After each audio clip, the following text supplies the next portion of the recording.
This is really where you put it all together for calculus. So this is using the fundamental theorem of calculus. We're going to use antiderivatives, which means you have to know your derivatives really well to calculate integrals, the other half of calculus.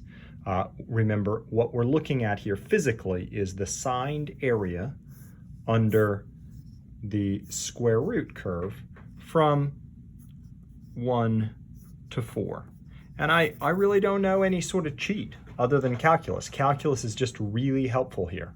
So remember, the fundamental theorem of calculus says we have to find an antiderivative for square root of x, which means you just have to be really good at derivatives.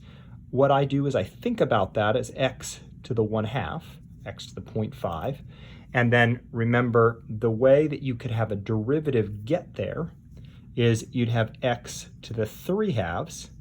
Well, x to the 3/2, the derivative would include an x to the 1/2, but it would have a 3/2 out in front. So what do? We put in a 2/3. So 2/3 x to the 3/2 actually would have this as its derivative. Okay, and we're evaluating that from 1 to 4. So what is that? That's 2/3. Let's see, 4 to the 3/2. 4 to the 3/2 minus 2/3 times 1 to the 3/2. Now, you can break this apart. The square root of 4 is 2. 2 cubed is 8. So we essentially have 2/3 times 8. So 16/3 minus 2/3 is going to come out to 14/3. And that's the exact area under here. Easy peasy. How about this? Well, do you remember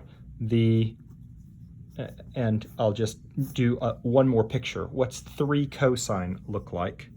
3 cosine has an amplitude of 3. If we're going from pi/2 to pi, I'm sure hoping for that area there, guys. So I'm hoping this signed area is negative. We'll hope. What would have its derivative be 3 cosine? Well, 3 sine x. So I'm evaluating that from pi/2 to pi. Okay, so let's see. If I plug pi into sine, I think that's 0. So 3 times 0 minus 3 times pi/2 of sine is 1. So the area there is -3. Okay, this one will do a sum. Remember, derivatives split equally over sums. So why shouldn't integrals? So what could I have that's derivative would be that? Well, do you remember that the derivative of 2 to the x was natural log of 2 times 2 to the x? So how are you going to undo that process? Turns out, well, 1 over the natural log of 2 times 2 to the x. If you took the derivative of this, that's a constant. It would stay put. The derivative of this would be natural log of 2 times 2 to the x. So the natural log of 2's would cancel, and you'd be exactly back there. What had as its derivative secant x tan x? So if somebody was harping on you about knowing those derivatives well, why do you need to know them well? Because you literally need to know them forwards and backwards. That's the derivative of secant. So secant x. Okay, so I need to evaluate that from 0 to 1. Let's see. 2 to the 1 is 2. 2 to the 0. Now, sometimes I'll write my natural log of 2 in both places. Sometimes I'll just put parentheses. 2 to the 0 is 1, right? So that's that term. How about this? Secant of 1. Secant is 1 over cosine. Now, this is an important point. When you're doing calculus, this is always in radians. If you are not in radians, then the derivative of sine is not cosine. Okay, you're going to have a stretch to do it in degrees. So we leave it all in radians. So when I say secant of 1, that's 1 over cosine of 1 radian. That's an irrational number. I'm just going to leave it there. Okay, now secant of 0 is more tractable, right? 0 radians, cosine of 0 is 1. So the reciprocal of 1 is 1. So that's 1. So this answer ends up being, let's see, 2 minus 1 is 1, so 1 over the natural log of 2 plus secant 1 minus 1.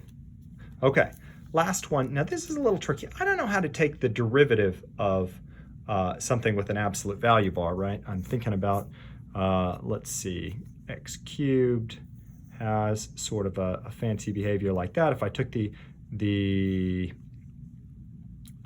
absolute value, that piece goes up, but it's not an x squared, it's something different. Here's what I'm going to do. I actually know that this is the same as the integral of that same function from -1 to 0, and then taking it from 0 to 2. And the nice thing is, for negative values, what is this? Well, what exactly does an absolute value bar do for negative values? It changes the sign. And for positive values, what does an absolute value bar do? Absolutely nothing. Okay, so I've broken it apart. Now, these are things I know what the integral is, okay? So what's an antiderivative of negative x cubed? Well, to get an x cubed in the derivative, I have to have an x to the 4th, so -1/4 x to the 4th from -1 to 0 plus same derivative, same antiderivative except for the negative from 0 to 2. Okay, so what are we going to end up with here? Let's see, I'll plug in 0 and get 0 minus -1/4. -1 to the 4th is 1. Plus this piece, let's plug in a 2. 2 to the 4th is 16. 16/4 minus 0. Let's see what we get. We get +1/4 plus 4. So maybe we'll write that, we could write that as 17/4 or mixed number 4 1/4.